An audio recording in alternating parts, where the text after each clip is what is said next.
Olá, amigos do Dourados Web TV, estamos aqui para mais um programa da nossa coluna Direito. Hoje, o tema que nós vamos tratar é um tema muito palpitante, que a população em geral, muitas vezes, de forma leiga, acaba não entendendo e acaba fazendo alguns questionamentos sobre isso. Nós vamos falar sobre prisão e liberdade provisória. Para tratar deste assunto, nós temos que partir de algumas premissas. E a primeira premissa é de que nós temos um regramento constitucional, nós temos um ordenamento constitucional que trata deste assunto, que trata da prisão e da liberdade provisória.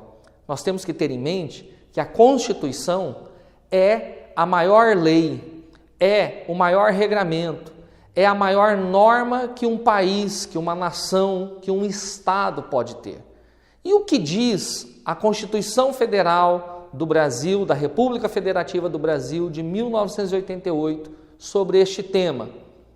A Constituição traz já no seu artigo 5º, que é direito de todos, lá no caput do artigo 5º, que é direito de todos, entre outros que constam ali no caput do artigo 5º, o direito à liberdade.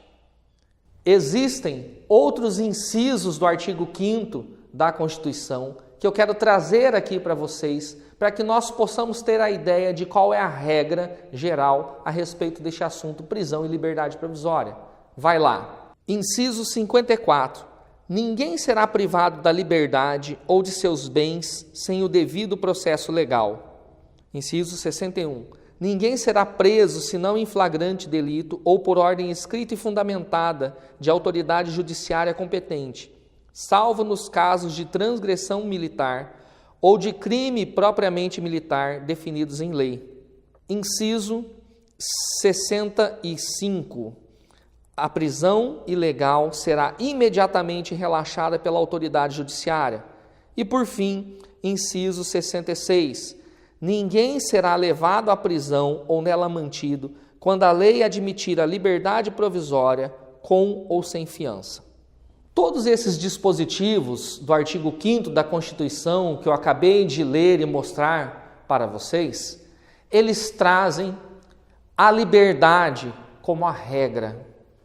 Então, caro telespectador, a liberdade, segundo o nosso ordenamento jurídico, segundo a nossa lei maior, que é a Constituição Federal, ela é a regra. Toda regra, evidentemente, tem suas exceções, e nós já vamos falar um pouco dessas exceções aqui, logo adiante, sobre a prisão preventiva.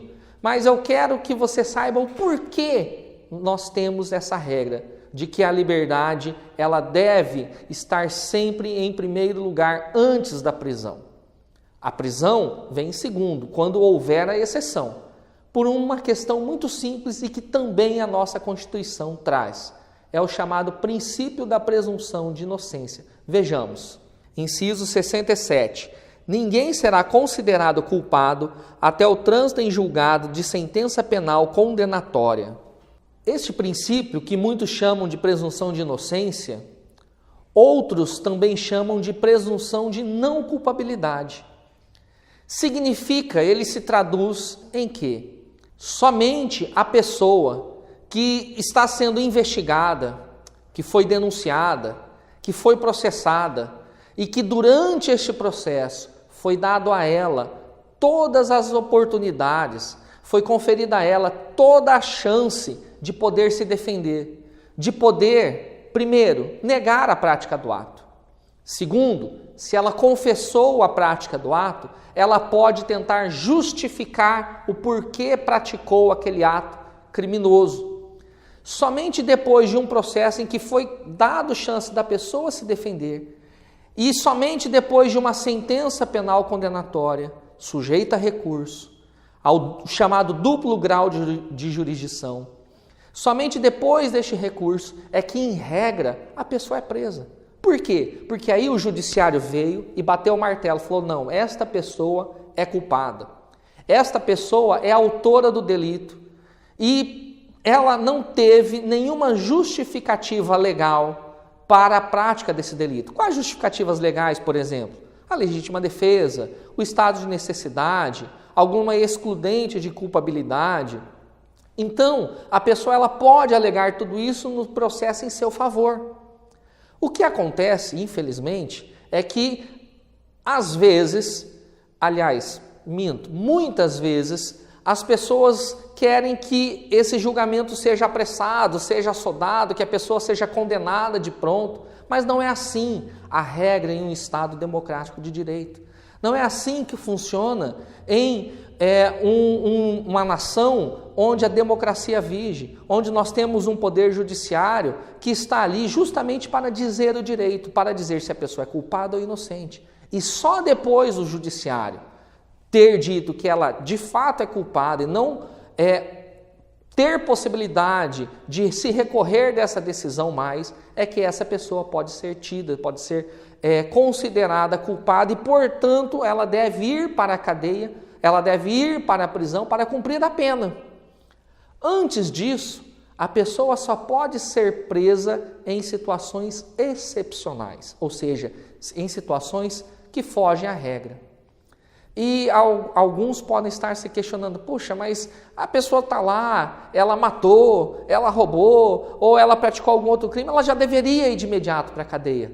O ministro Marco Aurélio, do Supremo Tribunal Federal, ele fala, olha, este é um preço que se paga por vivermos em um Estado de direito. Este é o preço que se paga por vivermos em uma democracia. Quero dizer também aqui algo a respeito dessa exceção, que é a prisão cautelar. Não é pelo simples fato de a pessoa ter um trabalho, não é pelo simples fato de a pessoa ter residência fixa, é que ela não vai para a cadeia.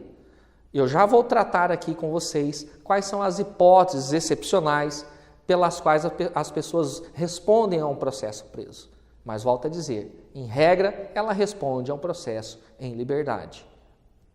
Somente, e diz lá o artigo 282 do Código de Processo Penal, que as prisões, que as medidas cautelares que cerceiam a liberdade, e tem medidas cautelares diversas da prisão, outras que não sejam a prisão, elas devem obedecer a um critério da necessidade e da adequação. Somente quando for necessária a prisão, somente quando for necessária uma medida cautelar diferente da prisão, mas que ainda assim cerceia a liberdade, e dentro das hipóteses adequadas, ou seja, se analisando o caso em concreto, é que o juiz pode cercear a liberdade. A regra mestra para se decretar a prisão, e aqui eu vou falar da prisão preventiva, existe ainda a prisão temporária, mas não vamos ter tempo para tratar dela aqui. Somente nas situações do artigo 312 do Código de Processo Penal é que se decreta uma prisão preventiva. Vejam só, a prisão preventiva poderá ser decretada como garantia da ordem pública, da ordem econômica, por conveniência da instrução criminal ou para assegurar a aplicação da lei penal, quando houver prova da existência do crime e indício suficiente de autoria. Por esse artigo 312, eu quero trazer algumas reflexões aqui, e diante de tudo que eu já falei. Será que a maioria dessas prisões que nós vemos aí na grande mídia, elas eram necessárias? Será que a maioria dessas medidas que têm sido aplicadas por aí, que nós vemos aí na mídia Brasil afora, elas são adequadas ao caso? Muitas vezes o povo quer ver sangue, o povo tem ira, o povo quer ver pessoas já direto para a cadeia, mas não é bem assim pela nossa Constituição. E eu volto aqui a trazer a lição do ministro Marco Aurélio. Este é um preço que nós pagamos por viver em uma democracia, em um Estado democrático de direito. E diz ele ainda, o ministro, é um preço módico. É um preço módico que nós pagamos por isso. Citando, salvo engano, Machado de Assis, ele diz, olha, às vezes o chicote muda de mãos. Isso significa que, quando nós vemos essas prisões espetaculosas de outros, todos aplaudem.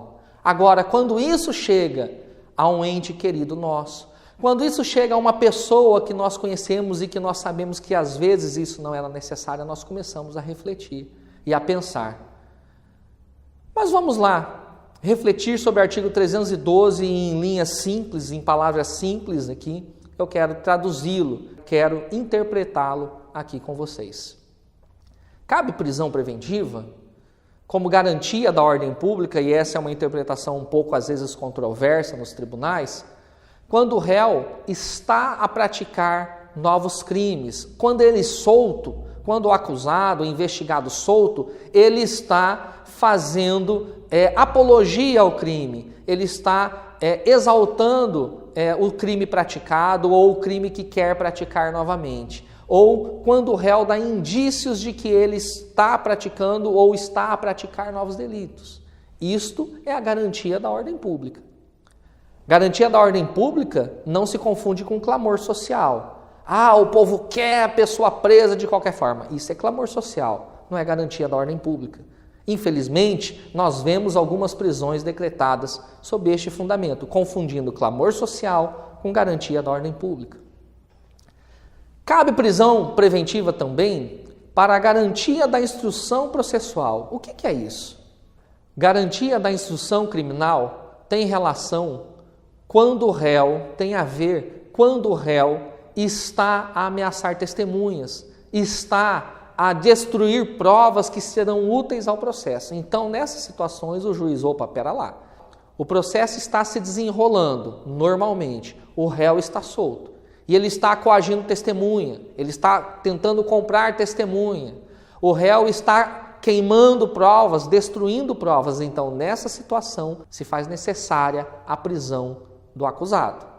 O terceiro fundamento pelo qual cabe prisão preventiva é para assegurar a aplicação da lei penal.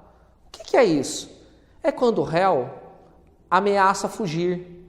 Quando o réu, solto, dá indícios de que, se condenado for, ele pretende fugir, ele pretende então se furtar à aplicação da lei penal. E para isso é necessário que haja indícios concretos desta fuga. Por exemplo, o réu está vendendo sua casa e está comprando casa no Paraguai. Então ele está pretendendo sair do Brasil e ir para o Paraguai para, em caso de condenação, se furtar à aplicação da lei penal. O juiz não pode decretar a prisão preventiva pelo simples fato de o réu morar em uma cidade de fronteira, por exemplo. O réu mora em uma cidade de fronteira e por isso, então, ele deve ser preso, porque caso venha a ser condenado, facilmente ele fugirá para o Paraguai. Isto não é um fundamento em concreto. A jurisprudência dos tribunais superiores, do STJ, do STF, é farta em conceder habeas corpus em situações quando o juiz decreta a prisão e não fundamenta com elementos concretos.